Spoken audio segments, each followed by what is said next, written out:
What is going on, Alpha Hunters? Hopefully, y'all are doing well today. It is Tuesday. We have one more day until we get to the Fed FOMC meeting announcement that will begin in about 24 hours. 24 hours and 3 minutes, actually. 2 hours, I guess, 24 hours and 2 minutes and 16 seconds. It's going to be interesting. Kind of see how today, tomorrow morning kind of goes, but I would not be looking to be bullish. We had a solid gap up on the SPY today. Don't really know why. If you look at the futures, they kind of just very slowly, methodically traded higher all night. I mean, we gapped up on the market at roughly 0.9%. Traded up roughly 1%. I do know that. Qs actually weren't super strong on the gap up. They were strong here over the past couple hours in this little uptrend. But yeah, we didn't really see a whole lot of strength come from them on the gap up though. Taking a look here at the SP 500 futures, and yesterday's close right here, and then you see we didn't really do much. There was a pop here. I don't really even know what this was kind of from. I guess it's Australia, China, something, some Japan, some announcement usually. And then it still just traded flat. Like we weren't doing a whole lot, and then it just kind of slowly traded higher. So I mean, there wasn't like any crazy whipsaw that really spiked it up there. So it was just kind of interesting when I saw that this morning. So oh man, we're up like 1%. Oh man, the futures just slowly traded higher all night, or really all morning. So thought that was kind of neat. FRC getting a little bounce back action today, up 45%. Almost getting back to where it started to roll over yesterday. I know Janet Yellen had come out and said, actually, if you want to take a look here, First Republic surges as Janet Yellen pledges support for U.S. banks. There you go. There you go. I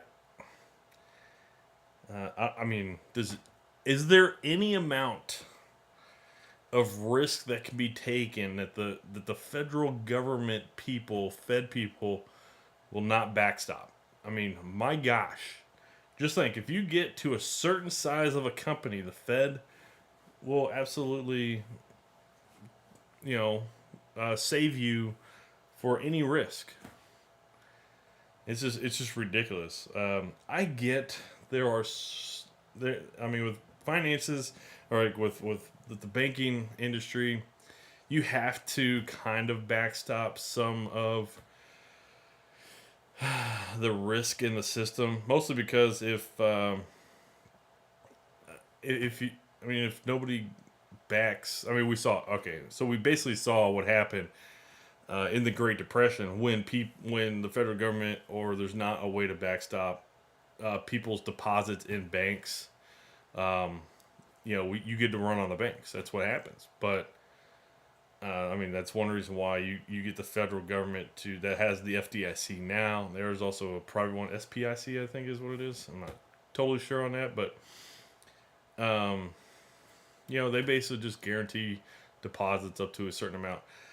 The issue that I kind of had here recently when they said they, with the Silicon Valley Bank (SVB), was when they said they were going to guarantee 100% of said depositors' value, and I'm like, well, what does the FDIC say? The FDIC doesn't say 100%. They say up to 250,000, but I mean, hey, people can take any kind of risk, then I mean, there's no consequences, right?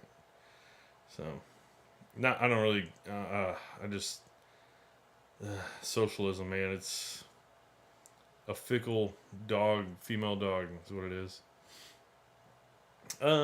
Anyways, major bank CEOs gather. First Republic to be discussed.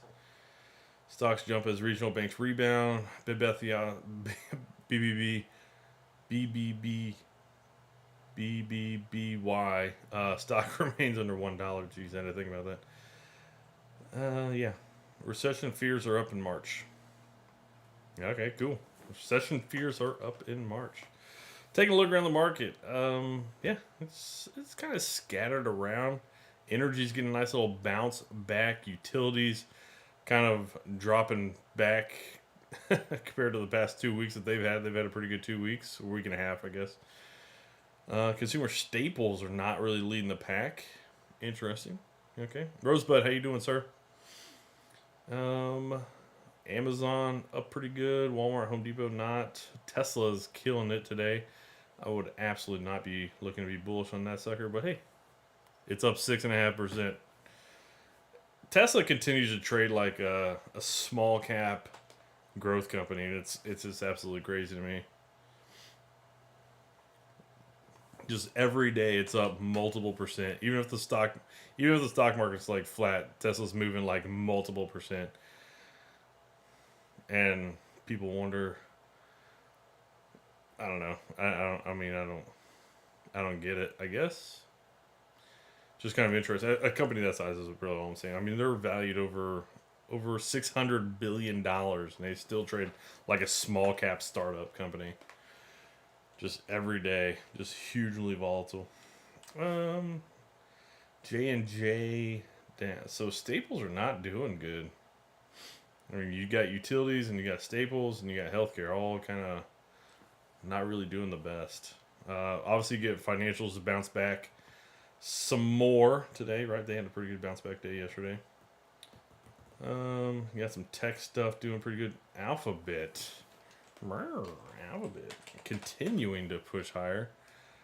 Yeah, all right. Alphabet. There you go. Absolutely crushed my hopes and dreams last week. All right. Let's see. IWM, how are you doing today? IWM is down below the open. Yeah, you got that quick little spike in that first 30 minutes.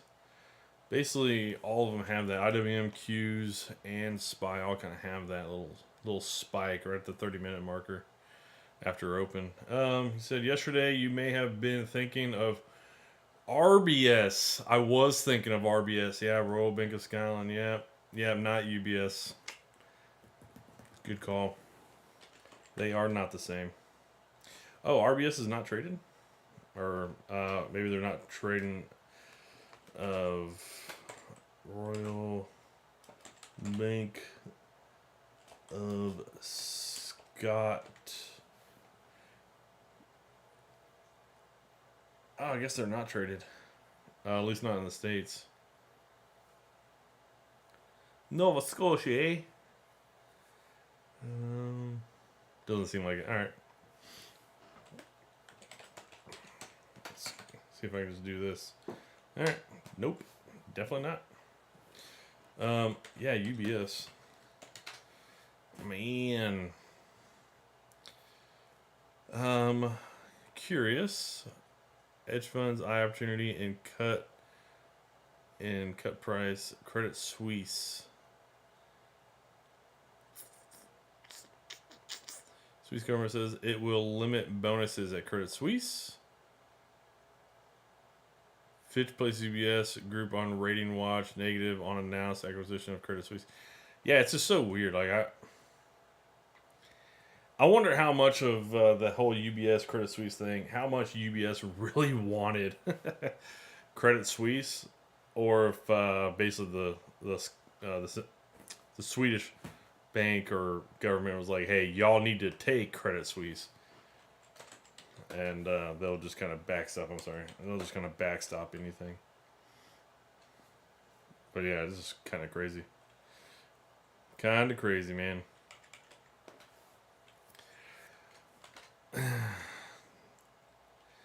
Oh man, I can see quite a bit of selling coming in before tomorrow.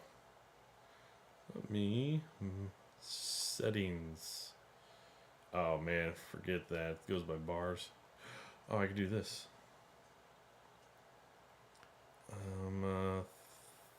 1300. There we go. It's 1300 my time. So, solar on fire fuego today. Is it really? First solar's up 2%. Shoot. Knuckles. I've already written it off for my taxes. Good grief, man. First Solar.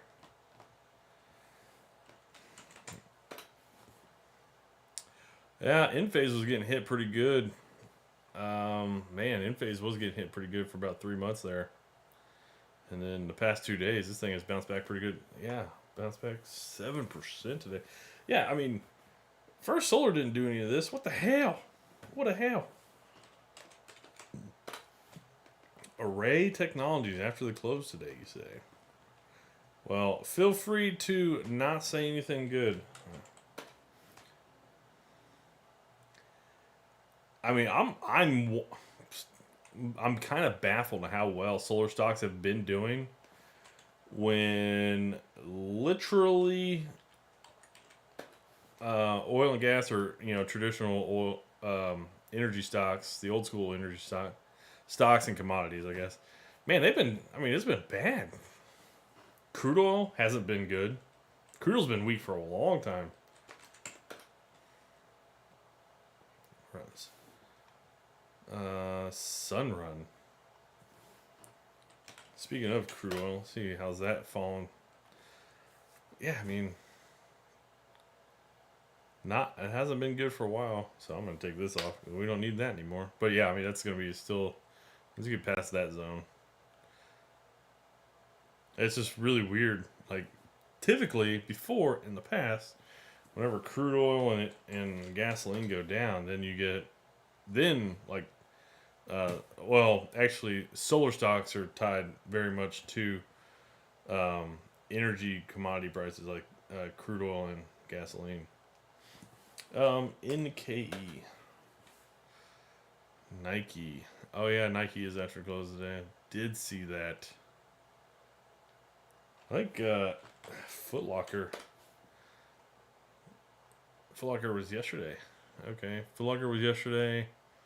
They beat pretty good. Wow, they beat pretty good. I guess that kind of bodes well for Nike. Well, Under Armour. Under Armour still just not doing it, man. Jeez.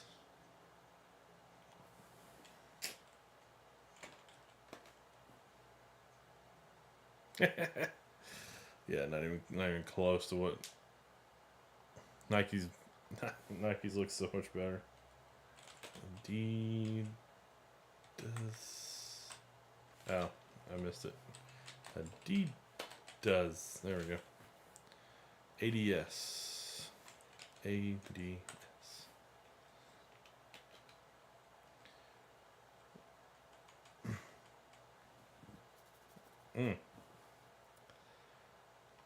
Me. It don't matter.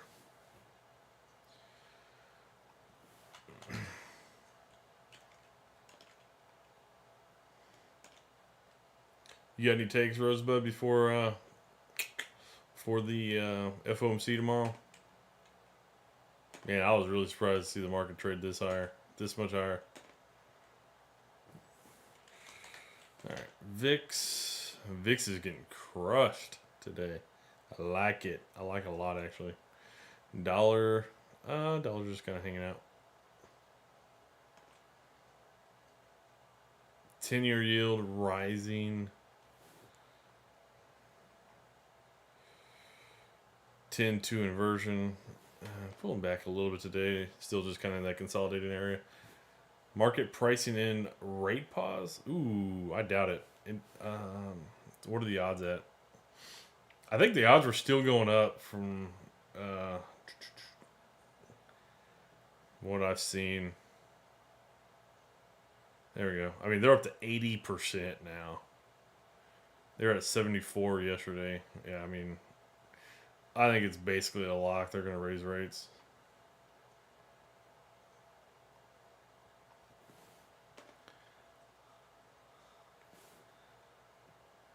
And if they do come out and pause, I'm going to say that's not going to be good. I mean, because that means If the Fed comes out and pauses, that means they are seeing risk that the market doesn't know about, right? Because obviously they talk with the banks all the time. Like they get that back in that behind the scenes look at bank risk and stuff. So if they come out and pause, the market's going to be like, "Whoa, what risk do y'all know about that we don't?" I mean, I would see a quick pop, but I would see a whole lot of selling after that. Uh, Anyways, okay. GLD coming back down. I mean, who didn't see that coming? HYG, nice little gap up, hanging out today on the HYG. Not really doing a whole lot. LQD not doing a whole lot either. Yeah, I mean it's just gotten quiet. The only thing that's really moving quite a bit today is really the SPY, the IWM, the stock markets. I mean that gap up today was, I mean it was a solid gap up. I was really kind of curious why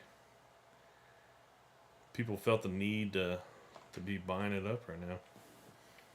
Doesn't really make sense to me, and it could be just one of those things that a lot of people are just waiting for that 2 p.m. Eastern announcement tomorrow, and then like it just triggers a whole bunch of bots to just sell. Like there might be just a whole bunch of people just timed up right for that 1 second, and then they just hit it. Banks trying to bounce KBE. Yeah, I mean, yeah, banks are getting bought up.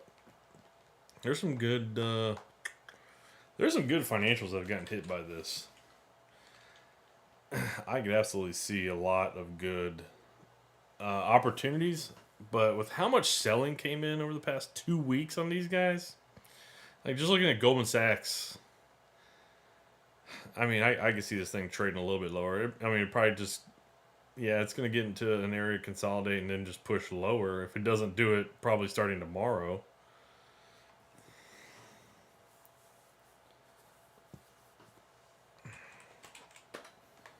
But yeah, I mean, that was a pretty quick sell off for sure in a lot of these names. I mean, Morgan Stanley, SCWH, no, there it is, SCHW. This thing actually looks primed to bounce. I don't know why this thing got hit as hard as it did.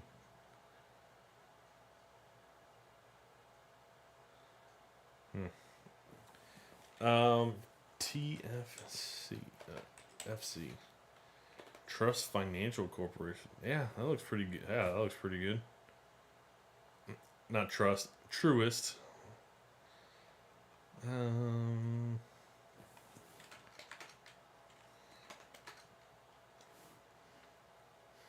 Oh wow, they've been around for a while. I didn't realize they've been around this long. Holy cow.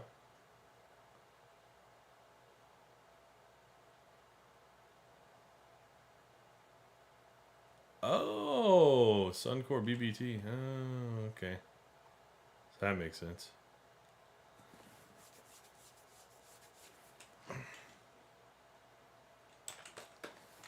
How's Cat doing today? Cat's popping. Deer's popping. A lot of things getting sold off from that gap up, though.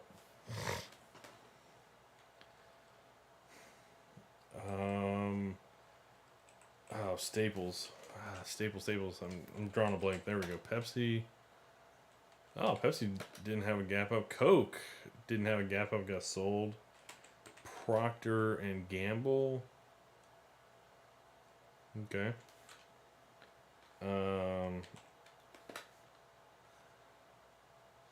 Estee Lauder. Yeah, they're not doing all that great. Staples aren't. Take it. Do this. Just run through sectors. Yeah, you can see all the defensive stuff. They're getting beat up today. I mean, utilities are down 2%. Healthcare is a little bit below even. Staples are down about 0.7%. Discretionaries are up. Tesla is up. XLC Communications Up 1.6%. A lot of that's probably going to be due to Alphabet. How's Meta doing today? Meta's up 1.4%. Okay. You got Tech, and Tech's actually flat. Tech's actually flat. I know Apple was not really participating all that much earlier, but okay, it's kind of found its ground. Yeah, 'cause AAPL was trading trading bearish early, but middle part of the day was all Apple apparently. All right, what's going on, Siba? How are you doing? Ooh, man, are you excited? We got one day minus 20 minutes till we get some big time news. I'm really excited. XLE. So energies are up 3%. That looks really good. But I mean, they did get slaughtered last week. I mean, it just might be a relief rally. It seems like it is. I mean, just now coming into contact with the 10 daily. Financials. I mean, still the financials have still not hit the 10 daily, even though they're up 2.3% today. Jeez. Industrials gap up trading lower. Materials gap up trading a little bit lower, not too much. Real estate gapped up, traded lower, and has gotten absolute. I would say real estate's gotten the most obliterated today. I know utilities are down the most, but well, never mind. Now I'm looking at that. My gosh, utilities got smoked this morning. Yeah, that's a nice gap up. How am I managing the FRC? That's a good question, man. Let's run through that. With tequila, man. Tequila. Now, I'm kidding. There's a reason. Remember when I put this on, there was a reason why I did not go like large scale into this because yeah, I mean companies can very easily just keep going to zero. We've already seen that, and it happens really quick. How I'm managing it, I mean not. I mean, I'm just gonna sell covered calls. That's it. I'm not gonna do anything crazy. I'm not doing anything crazy. I mean, my current risk in it is around. I'm around 20. It should be around $23. So I'm around $2,300 at risk in it between the 35 strike I sold last week for 9. Well, actually, no, I sold the 27 this week for like 2. So that then lowered my cost basis from 26 to 24. Okay, so I'm about 2,400 at risk into this. I mean, that's just kind of where my cost basis is.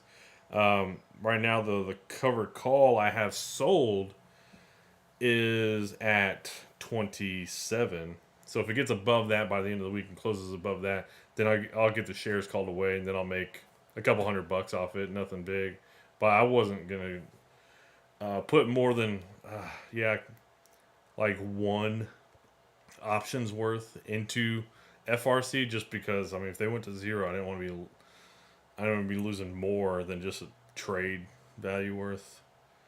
But with how much backers that they've had and capital that they've been injected, I'm kind of leaning that it might make it through this.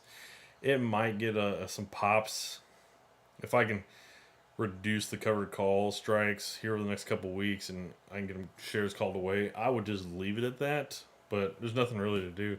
Just keep selling covered calls. There's still quite a bit. I don't even have the broker open. I do have the broker open. Give me a sec. Let me check the FRC options. Let's see. Are they still trading crazy high? They're still trading pretty high. So there's still quite a bit of implied volatility out there for the FRC, but I don't need to make any adjustments. I just let the covered call do its thing, just keep decaying away, and it's dropped in value already quite a bit. Like the cover call, I sold at 27, and I did that yesterday. So I sold that yesterday for like $1.60. It's currently valued at like 82 cents. So I've already recouped half of that covered call for this Friday at 27. So I mean that's currently how I'm managing. There's nothing really to manage. Nothing really to manage. just a lot of implied volatility still in those options. Probably will still continue to be there for a while. I mean, I would like to not own those shares, but it is what it is. It is what it is. It's not a big deal. If you have any questions on what you're thinking, if you also did that, let me know. I mean, I'll gladly answer any kind of questions on maybe potentially scenarios or whatever. But yeah, I mean, once I get to the end of this week, I'll just sell. I'll probably on Friday those options would be worth zero. They probably unless FRC rallies going into the end of the week and they get close to 27 or above. I don't see that probably happening, but if if it doesn't do that, I'll probably just go ahead and roll the option from this Friday because that 27 will probably be worth zero. If it stays like down sub 20, below 20, it'll probably just be worth zero on Friday. And then I'll probably just go ahead and roll it to next Friday. That way I can start collecting the option premium for next Friday and the price decay and all that kind of stuff over the weekend. Yeah, that'll be what I do. But I'll probably roll the option down since this will be worth zero for this Friday at 27. I'll probably try to roll it down to maybe 25, 24. I don't know. I'll have to check that out on Friday, see what kind of option value is out there at that time for whatever day that's going to be. The 31st, because this Friday is the 24th. So, yeah, there's not much to do. There's not much to do. Just let the market, implied volatility, theta do its thing.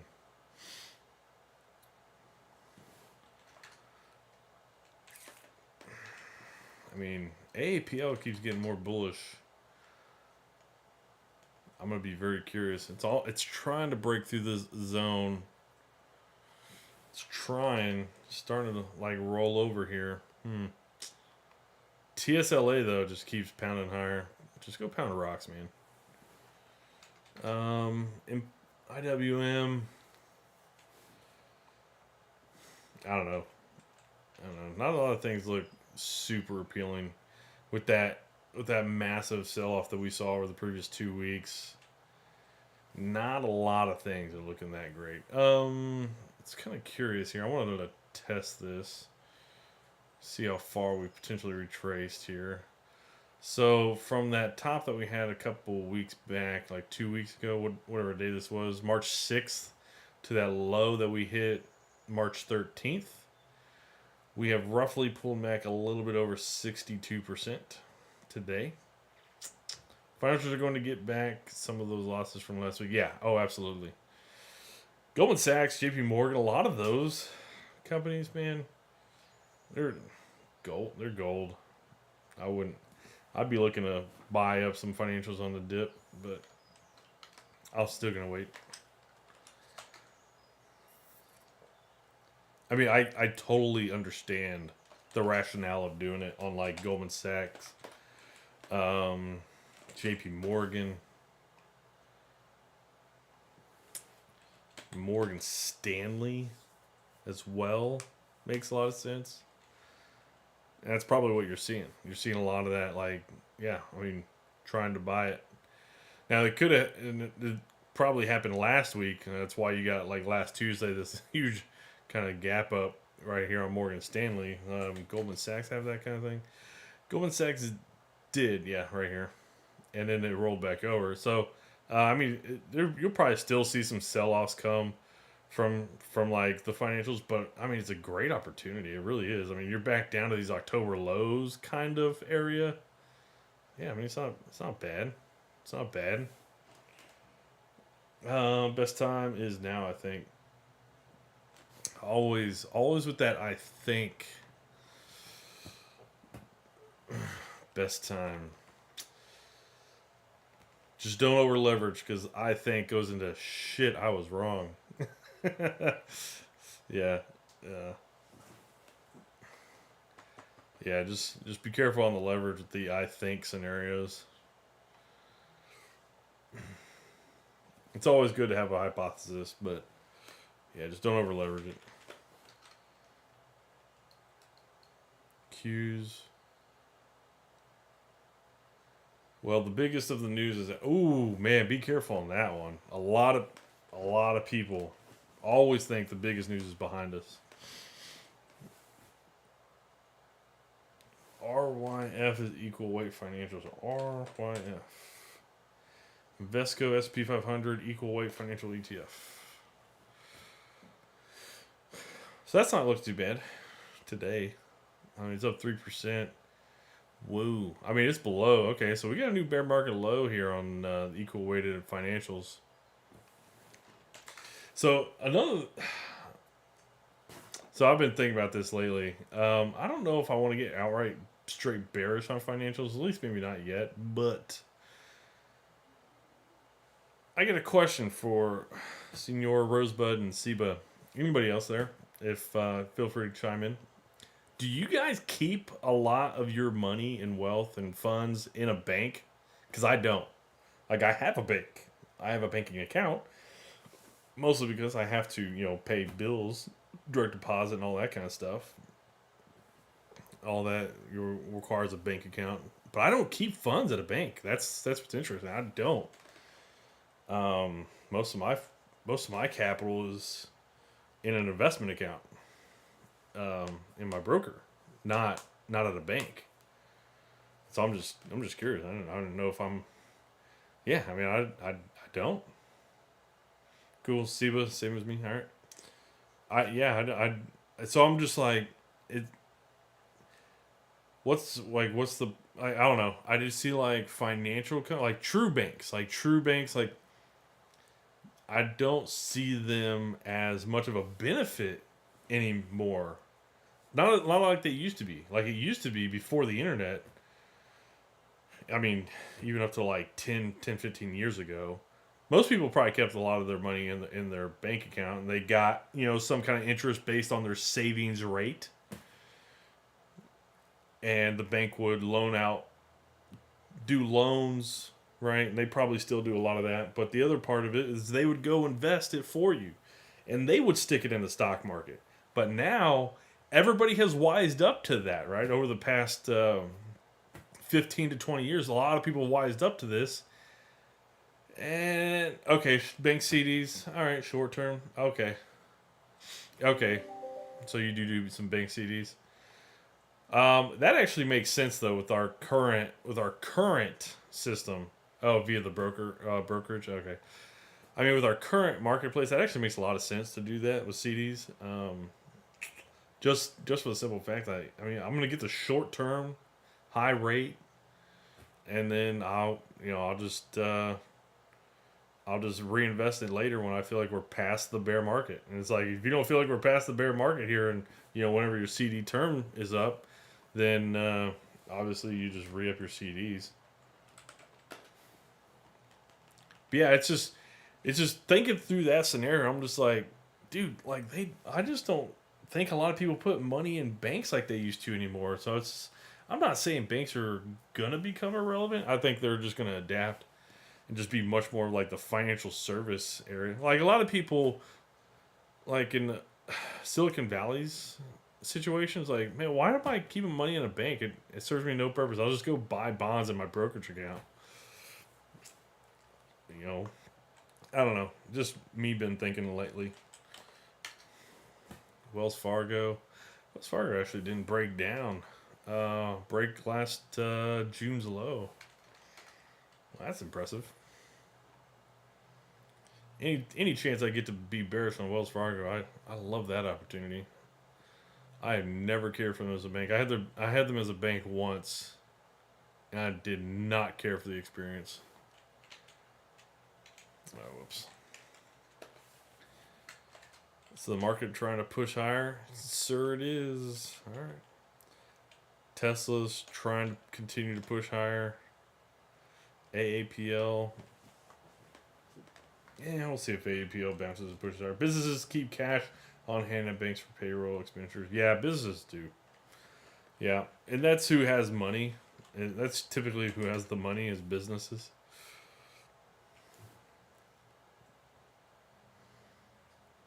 But yeah, jeez. Yeah, we're seeing some good good pops out of financials. Energies. Let's go check out those energies. Exxon Mobil. ZOM. Exxon. Wow. Exxon. Man, that is a huge bounce back today. That is a strong gap right there. Low, open. Wow. High, close, a little bit different. All right. You still bearish? Absolutely still bearish. I do not think the worst is behind us. I really don't. Go back to that comment you made earlier. I do not think the worst is behind us. And it's kind of interesting, right? So we've seen financial companies, and not even big ones, but I mean they were pretty big. They weren't like majors, but they were pretty big. I mean, over the past couple of weeks, just go belly up. We saw what used to be a major European bank, Credit Suisse, just went and got bought out, or I would say bought out, but yeah, they got saved. How about that? And then we just saw the European Central Bank raise rates 50 basis points. That was, what day was this? Thursday. I remember that day. Couldn't believe the market ran that much. And the Fed's at a weird spot, right? Because if they don't raise rates, the market's going to think, okay, there's risk out there the Fed knows about, we don't. We're going to start being protective, and it will probably cause panic selling. Honestly, I think that would probably be what happens. You'll probably get a pretty quick initial pop, and then I think a lot of people are going to be like very protective, and there will be a lot of selling that comes in. The second is if they do raise a quarter point, man, we just saw banks go out of business, and they're still raising rates. That's going to put more pressure on the system. It's just put more pressure on the system. So if they're still raising rates, and we've already seen banks go bankrupt from increasing rates, I mean, yeah, I mean, it's not a good scenario either way. So I don't know. I mean, I am still bearish. Either scenario doesn't lead to a positive environment for financials. For the financial system, I guess, not really financials, but financial system. Yes, I am still bearish though.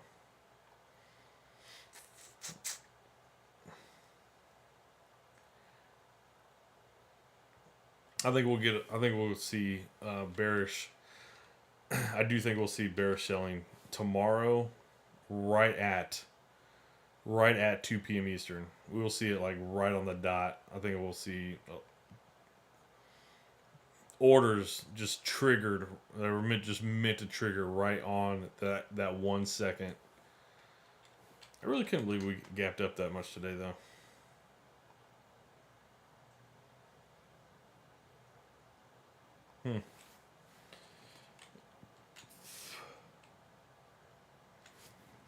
What does the MACD RSI say? Because this is a pretty significant move that we had 2 weeks ago.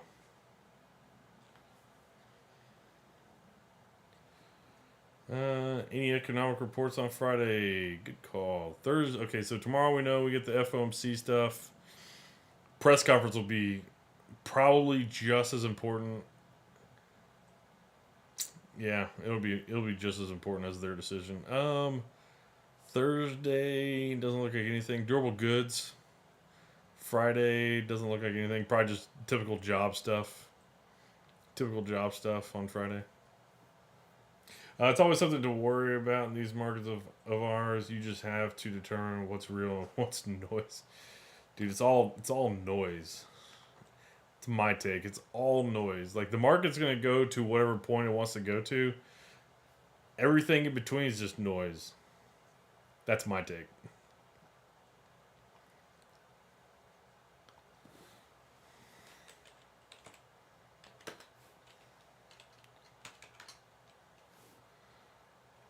Which I've shown this off before, but until we get back to this blue line that has been like the staple trend line for since like 33 I mean, I have no interest to really be like out just god awful bullish. In my opinion, this is my opinion. Like I just don't care to be bullish until we just normalize. The two times we got as far extended away from that trend line as we got was 2000, which I think someone mentioned. A lot of that had to do with what do you call it? The Y2K money pump to fix that, and then this one, the COVID stimulus money that came into the marketplace. That's what drove a lot of that. But until we totally normalize, I have no interest to be bullish. I really don't. I don't care about tech. I don't care about hyper growth. Let me close that. I want to see what this. Yeah, and we're about to be in the last few trading days of the month. I mean, we got what is that? Like 9 left. We got like 9 left. Ooh, good question. All right, I got you. Let me turn that back on. So this blue line, this one right here, and I'll zoom out. I'll go to a 3-month chart.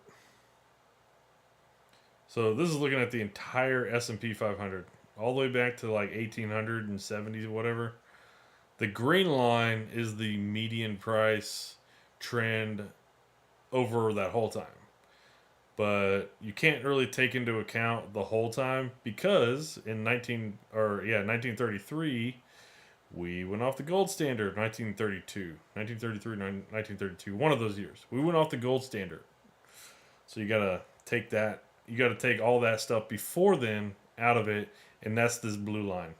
The blue line coming up here is the one to kind of look at.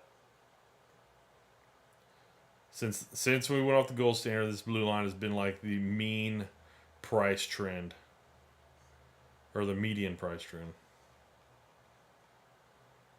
And the thing is since I'm looking at a log chart, you actually don't tell how exponential it is. But if I turn log off, this is the log chart, right? So since that trend line, that blue trend line, is a log chart trend, it's actually an exponential growth trend line.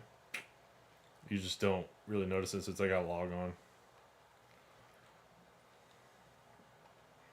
So, yeah, once we get probably past FOMC tomorrow, I'd imagine we probably sell down the rest of this month.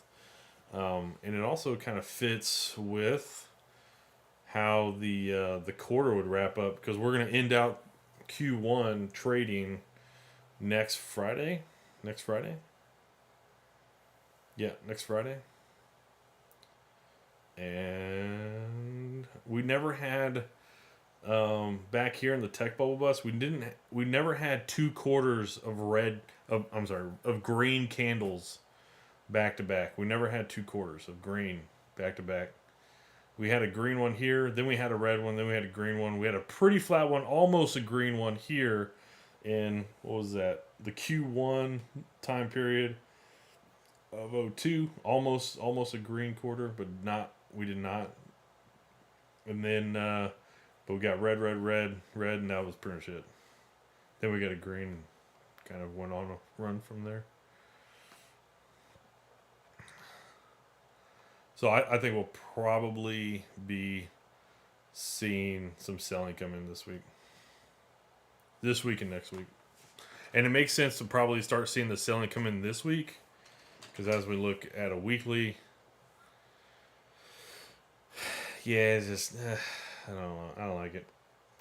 Just don't like us being up this high already from the 2 weeks ago sell off. So it makes sense that we come back down, at least end with an upper wick on the week. Probably actually even lower. See what you said. So when do you think we're going back to the blue trend line? Oh my gosh. Honestly, I would say it does it. This all right. So the orange, this orange, oh my god, these orange bars here, this orange bar graph. This is the pace, the feel of what of the 2000 2002 bear market, and this was the bottom of the 2002 in that time. No, it wasn't. No, it wasn't. No, it wasn't. There it is. So 2000 to 2002, that was that bear market right there. And this purple one was the 2007 to 2009 bear market. So this one would have been about a year and a half in for 2000 to 2002. I think we're going to I think we have been at a lot faster pace this bear market than that one.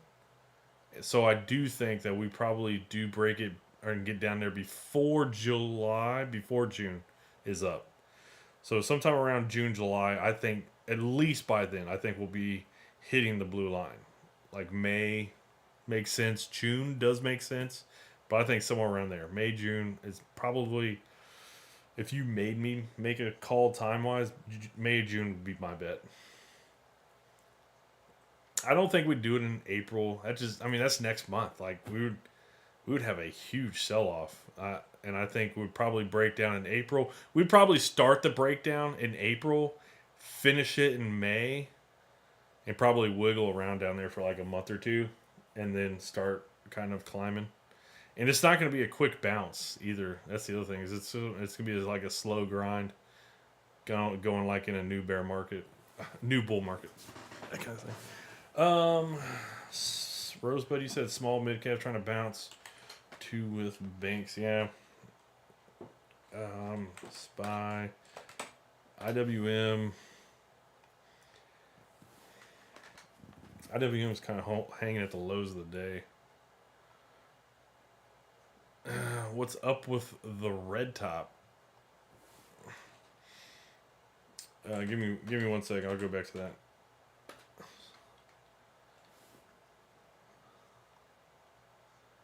I mean, they're trying to bounce. It's not looking too good. It's more like a downtrend, just kind of like a pause, a longer pause and a downtrend. I mean, they could start to bounce here. I could see that, but I mean, they've just been trending down the whole day, and it just seems like they're just more on a pause. I mean, the SPY looks like it's bouncing pretty good. Qs are bouncing pretty good. I mean, back kind of up at the daily highs. IJH.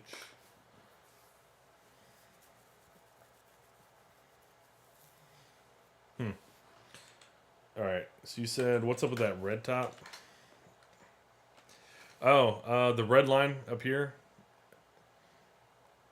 The pink or red, yeah, whichever one you see. You're talking about this pink or red one.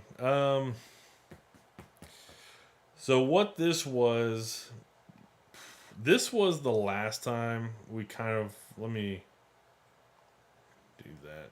Oh, good grief. So this is the price outlay from. Oh, shit, I'm gonna have to go back and look. It's like from the 60s and 70s. We can go back and try to and find the exact time period, but it's the last time we went through the increasing interest rate environment, inflationary interest rate environment that we are currently in. And I kind of wanted to just put it on here to say, hey, what does this look like? And to me, it didn't match up all that well. The only thing I can say is it was choppy over like a decade. A decade was just super choppy because we actually, I can't really get rid of the other twos without getting rid of this one. But I mean, it had the same kind of pace in the beginning. It actually did hit official bear market.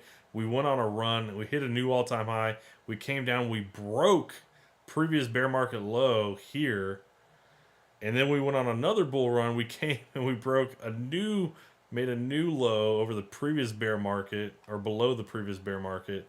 So it was just, man, it was just super volatile. Like we had a bear market, we had a rally at all-time highs, bear market, new bear market low, or took out the previous bear market low, rallied to all-time highs, and then snapped off and came down and made a new low or below the previous bear market. So it was just crazy.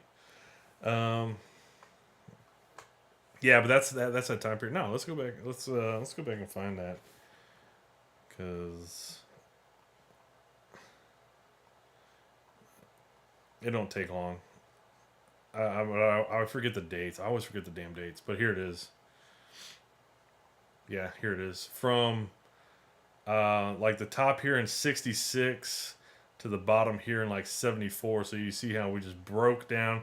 We hit this blue line, right? That trend line, that medium trend line that we've had since 1933.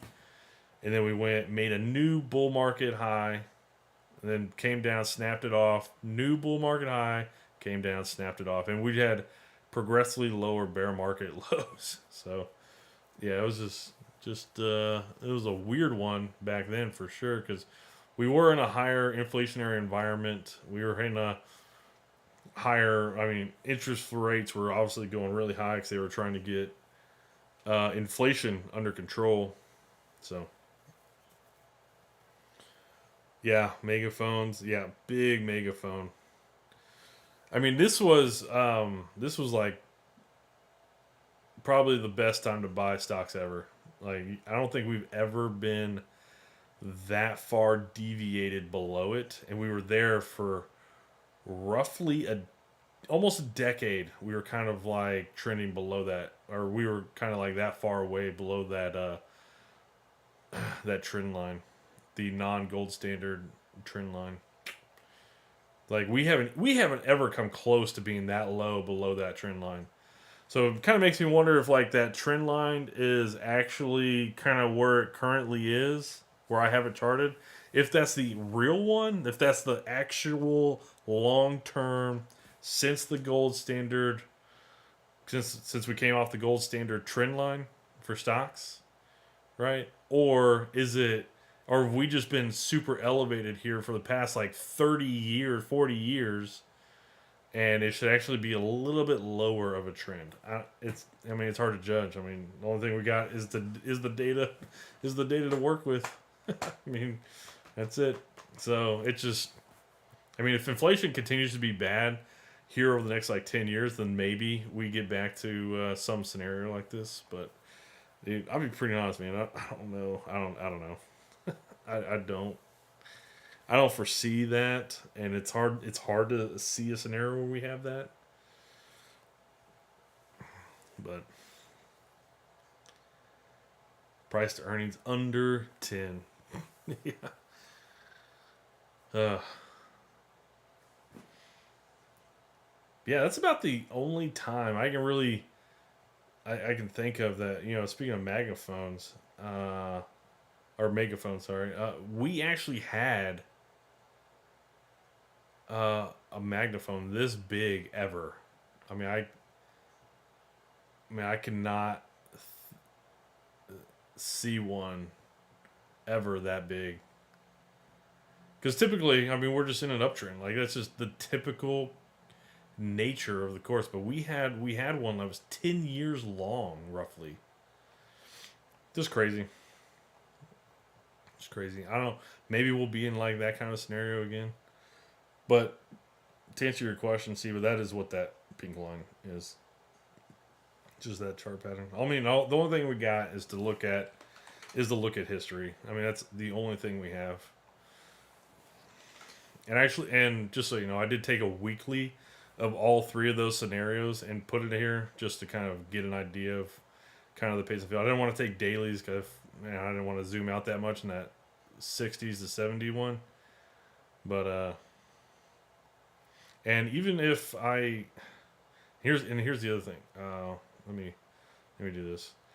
Is if you feel like we should be like, if maybe that second top that we had here, like in early 70s, we get really close to that trend line. We get really close on this breakdown. So all the bear markets, they have the same kind of pace to them. They do. They just have a certain pace to them for when you kind of like get to that kind of bottom. The one that to me that was a little bit more expedited was the 07 09, and that was only because we had major financial companies absolutely get destroyed. And let me do this. I haven't even done this one. Let me do this. Yeah, and all right. If we take this long, all right, then maybe we come down to these bottoms, even a little bit lower, maybe in August, September, October. But we're just in a spot where it's just choppy. All of them say that we're just in a choppy environment right now. I'm not saying that's gonna work out this way, but I mean, you got some very clear line in the sand spots to not be bullish.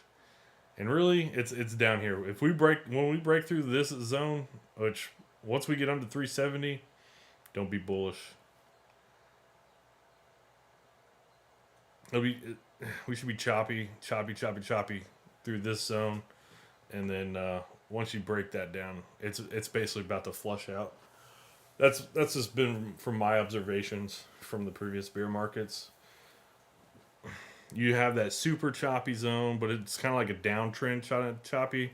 But once you break through, not even break the previous low, but once you start to break all the kind of preceding higher lows before that, that's when you get the like everybody just kind of gives up and starts to go. Because once you start to get that low, everybody just starts to sell. So you're gonna sit on the sidelines until the blue trend line comes back into play. Yeah, man. Dude, I can only work within the confines of the data. And the data says anytime we get too far deviated into the upper areas, we come back to the blue line. And I have no problem waiting. Like if I wait, I mean, think about the opportunity to buy. Just waiting like 4 to 5 months. Think about how much more stock you can buy than buying it now. Right? And for this chart from the SPY, it's this green line, right? So how far of a drop would that be now? 17% if we got there by August. It's a 17% drop. And that's down to 320. I actually think we'll get below that. I actually think we'll get down here. Probably like 310, maybe a little bit less. So how far would that be? Let's say, okay, so down to the green line, that's like 19%. Down to about 310, that would be, what is that? Roughly 22%. Down to 300, that's 25% from our current levels, right? Dude, that's like 20% more stock in my portfolio. That's 20% more dividends. That's 20% more capital I'm able to generate from selling options on however much stock I can buy. So yeah, I've been, and part of it, Siva, is, I'm not trying to like lecture, but part of it is when we were doing this whole bullish move that we did over the past 15 years, or really from '09 to through 2021, it's roughly, what was that, a roughly 12-year bull run. I was like, I studied finance. I was like, where's the bear markets? Like we technically snapped a bear market right here from this high to this low. Oh, I'm sorry. No, wrong one. That was COVID. I was like, wait, why is that so much? This one. This one, we barely snagged a bear market. We went from all-time highs. 3 months later, we barely hit just below 20%. It was like 20% and like 20.15% is like I think with the official high to low here. It was really close. But yeah, then obviously COVID happened and the market dropped obviously like 35% in a matter of like 4 weeks. It was a 4 weeks complete utter chaos. I had never seen that before. It was kind of interesting. I remember we got down 20, what was it, about 20, 25, 20% or so. I was telling people, man, it's a good time to be buying. Like, the market's been at this level 25%. I think it was around 25% because I like looked at the stats and was like, we've only been down 25% before on the market, roughly. I think at that point in time, like 8 times in history. 8 times in history. Whew. Yeah. Obviously, we've been down that more now because we went down 27% from all time highs this bear market already. That's already. I mean, that's not even counting what we do going forward. So, alpha hunters, I'm good. I'm worn out. You wore me out. I talked way too much today. I had the energy today, man. I was all jacked up. I got some good sleep last night. I'm not expecting Armageddon. Like, I'm not expecting Armageddon. Don't think that. If you look back at 2000, 2002, this bear market that we had, I'm trying to go back and find it. So like this bear market was not Armageddon. Like in the stock market, it looks like Armageddon, but the recession. So it depends on what your perspective and what you're talking about Armageddon. I mean, this was just a reversion to the mean. We got so far deviated, and then where did we stop? We stopped. I mean, this green line on the SPY chart is the same blue. It's the same as the blue line on the SPX chart. So if I look at SPX, that blue line, SPY, they're roughly the same. They're roughly the same. They're a little bit different. I think that has to do with SPY, longer term dividends, and all that stuff that SPX doesn't do. But anyways, whatever. It doesn't matter. But this is just a reversion to the mean, right? That's all this bear market was. This they did not. I will start 15 minutes early tomorrow, Rosebud. Yes, but this was not Armageddon. This was not Armageddon. Like on an economic sense, this was not like this is a very mild recession. I don't even know when we actually had a recession here. I think it was actually like right here. I think it was like right here, and we still made a new low, and then we went, or maybe it was this the time period. But I mean, we were well into a bear market before we even got a recession.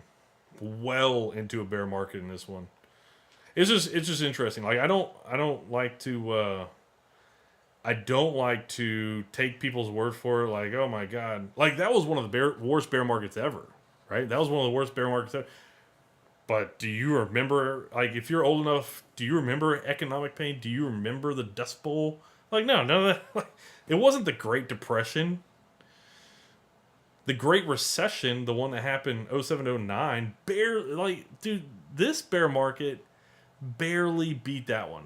Barely. Like, we barely made a new all-time high, and then we barely took out that low. But that recession was a lot worse. This one was a lot worse. But they're roughly, I mean, just looking at them, like they're roughly the same price wise.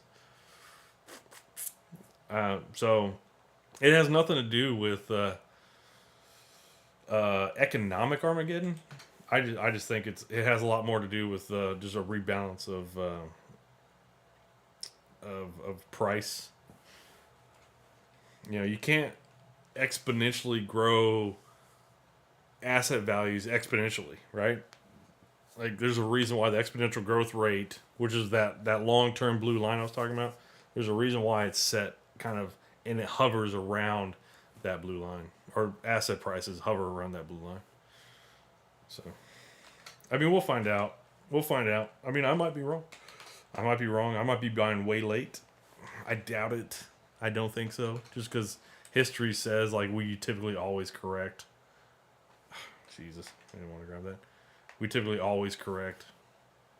So we'll find out in the second half of this week if we're going to hold up. But, I mean, yeah. I don't know. Like, I'm willing to give this time. Because if we wind up bouncing, I mean, okay, so I might buy it 10% higher, but I have an opportunity to buy 20-25% lower. I like that. I like that opportunity. I might miss 10% of the upside. We take this out. We take out some of these highs, especially this one up here at 430, which, I mean, how much of a rally would that be from here? That's only 9%. I'd miss 9% to the upside. If we took out this top here around 430, then I missed 9% to the upside. All right, fine. You finally convinced me to buy in. But I mean, being able to buy at a 25% discount, I dig that, man. I dig that. So I'm not saying that buying right now is bad. You could buy right now and say, you know what, I'm gonna take this shot, but then just have a stop loss because we break this low. And I really feel this way. 370 is the spot, man. 370 is the spot. Just set a stop loss right there, and then pick it up 15% further down from that. Right? So would it be roughly 15%? It'd be roughly anywhere between 10 to 15%. There you go. I mean, you gave it a shot. Then once we break that down, we're gonna go lower. I would say do it after this week though. See what happens this week. See how the market reacts after tomorrow. Anyways, that's what I got. Alpha Hunters, enjoyed it as always. Hopefully the market will get busy here over the next 3 days, going into the end of the week. But we'll start the live stream tomorrow about 15 minutes before 2 p.m. Eastern. That way we can kind of get an understanding. Try to watch some of the markets as it starts to move. Probably just before we get the FOMC announcement. But other than that, Alpha Hunters, y'all have a great rest of your day. Get that sleep. Tomorrow will be busy. Alpha Hunters, take care.